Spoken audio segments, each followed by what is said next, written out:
Hello, my presentations will be about Hong Kong secondary school teachers' conceptualization and teaching practice on citizenship. I'm Eric Chong from Hong Kong Metropolitan University. So, welcome here. You are listening to this PowerPoint presentation. Yes, so this project is about citizenship education.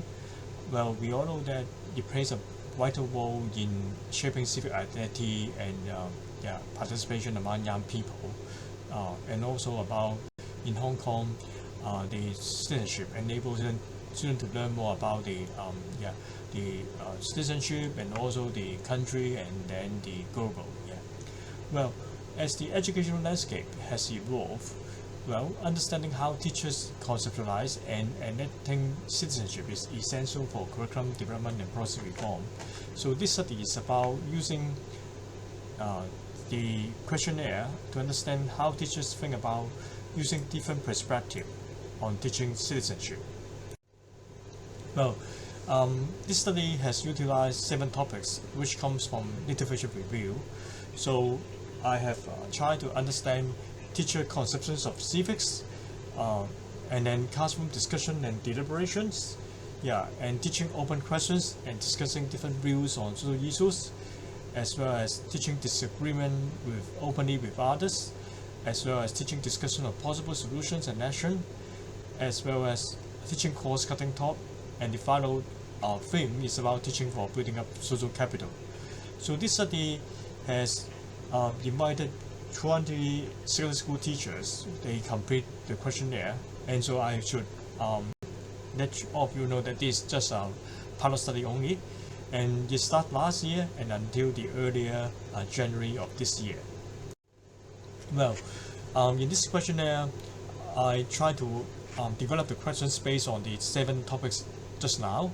For example, teacher conceptions of civics include the questions like to understand social issues, to involve them in discussion of common problems, to learn different views, to openly disagree with others, to discuss possible solutions, to facilitate talk among students who may disagree with each other, to arrive at a conclusion, and to arrive at conclusions which has got public policy decision, and to arrive at conclusion who chose a candidate in election, and to become more tolerant and participate in the community. So the finding in brief is that majority of respondents value understanding social issues, discussing common problems, and participating in the community. They shall have agree or strongly agree, but they are more hesitate to try to openly disagree with others, as well as arriving at a policy or electoral conclusion with their students. So for the basically I have found that the majority of respondents, over 50% of them agree or strongly agree with understanding social issues for the student, and to involve students themselves in the discussion of common problems, to learn different views on social issues, to arrive at conclusion of choosing particular standpoint, and to participate in the community. And respondents were more neutral or even disagree with regard to statements to openly disagree with others, arrive at conclusions of choosing a public policy, and to arrive at the conclusion of choosing candidate in election. There was a relatively even split between agree and disagreement response on statements such as to facilitate thought among students who may disagree with each other, as well as to become more tolerant of different views. As for the classroom discussion and deliberations, so there are questions like A, B, C, D, E, F here. How often do you ask students to prepare and read discussion materials in advance? How often do you arrange students to engage in the discussion? Number C, how often do you encourage students to share their views to the whole class? Number D, how often do you encourage students to deliberate on competing views of issue? Number E, how often do you arrange students to examine their own viewpoints? Number F, how often do you ask students to see things? So the analysis here.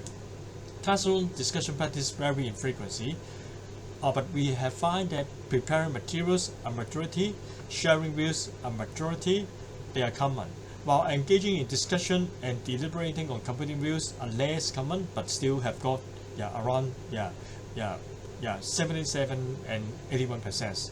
This indicates a need to better facilitate deeper and more comprehensive classroom discussion among students.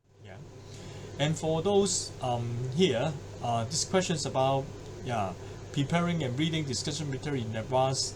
I try to show the detailed numbers here, which is has already been reported just now in the slide, but you can see teachers most likely say they think that should be engaging in discussion and sharing with the views, but seldom and never do this kind of thing. Maybe deliberating on competing views. And also something like engaging in discussion directly with the student. Well, teaching open questions and discussion different views. So there are also 4 questions here. For example, encourage students to discuss social issues about people which may have different opinions. Arrange students to discuss questions for which there are multiple or competing views. Allow students to have their own conclusion. Arrange students to discuss controversial issues. Most teachers support discussion and open thinking. For example, over 81 to 86% encourage multiple views and independent conclusion, while 14 to 19% seldom do so. However, only 63% address controversial in the classroom. So we do see that controversial issues could be a little bit sensitive to many teachers. So the only 63% of them think that we should address controversial issues, with 36%, over one third of them, rarely or never doing so, indicating lower engagement with more sensitive topics. So I just try to list out again the exact percentage, which I have reported just now. You can see that,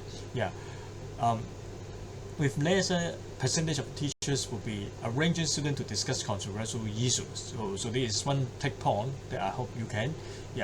Although teachers say they may have around more than 80% of saying discuss social issue, discuss question, or encourage students to form their own conclusion. So agreement can also talk about the disagreement here.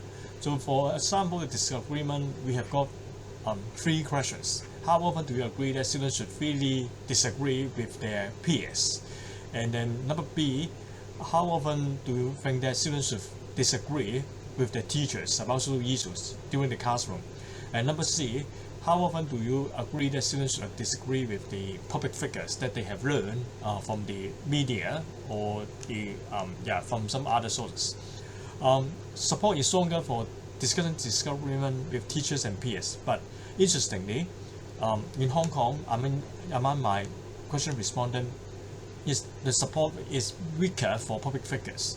Well, the teachers allow students always, often, sometimes, to feel free to disagree with the other peers and also the teachers. But for the public figures, lesser percentage, of the teachers think that, students should disagree.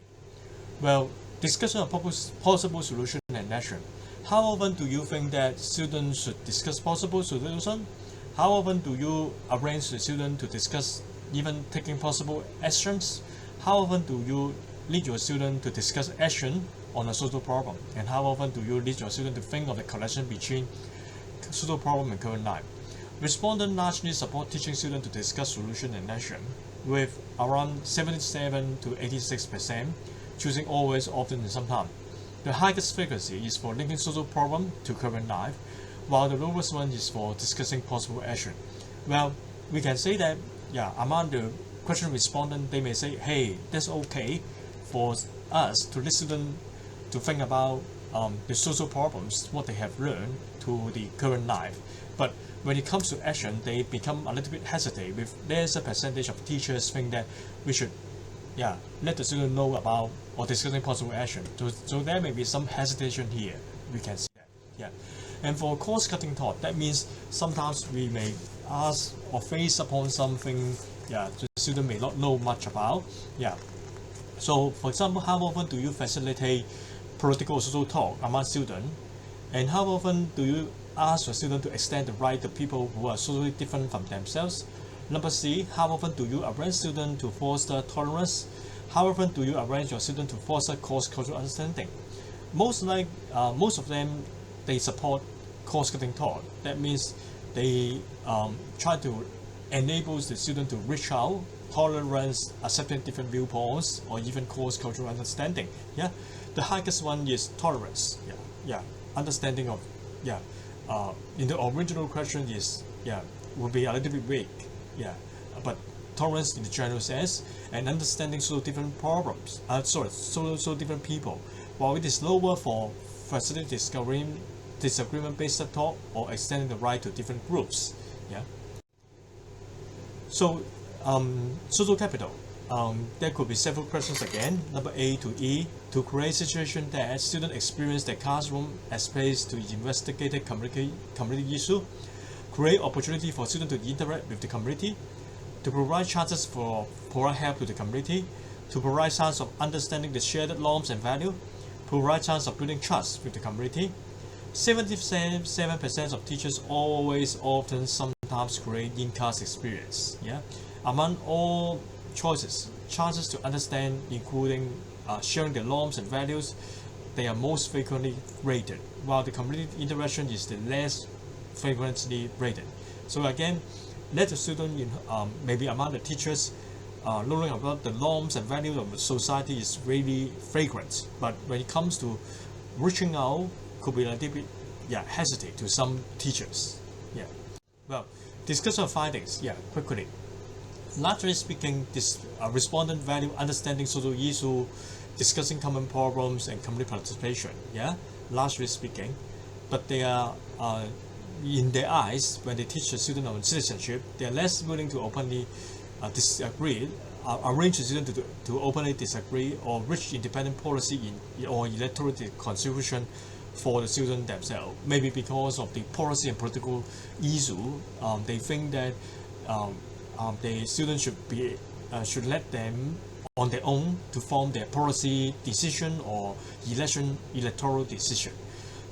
Of course, classroom discussion is still common.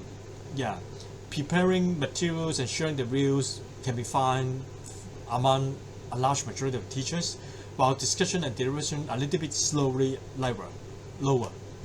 So on the one hand, teachers do recognize the role to prepare materials, teaching, something related, and sharing the views in the class is important. But when it comes to really have discussion with many issues, then they would have a little bit, hesitations over here.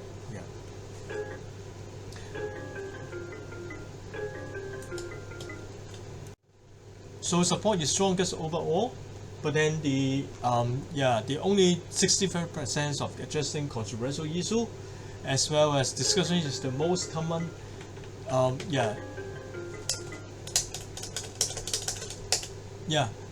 What about teaching students on multicultural education? So this is my discussion and framework here, and also using discussion as one of the major big verbs of citizenship could be a way forward. So the conclusion is here. Preparing students for classroom discussion, I would suggest that should be the task for citizenship education teacher, and preparing materials and sharing views in the class should also be the responsibility of the teachers. And using deliberation on community views are challenging but still worthy to try. Although some respondents in the questionnaire, they will say they may have hesitation, and less percentage of teachers they say they will do this. But I guess for the goal of enabling our future citizens that could tolerate and accepting different viewpoints, deliberation and competing views, that could be included in the classroom. And I would also suggest fostering student perspective and achieving intellectual success, so that our students should be better prepared in different types of capabilities by themselves. Okay, so these are the references, and I hope so this is a pilot study only, and I'm still a little bit still working on the quality of questionnaire, but I welcome any suggestions. Maybe any one of you, if you are hearing this presentation, you can this out. I mean, email and also my profile. Yeah, or you just type me online and then get in touch with me, so that you may know more something about my current research. I mean, this one, yeah, and maybe including other ones. Yeah. So thank you very much.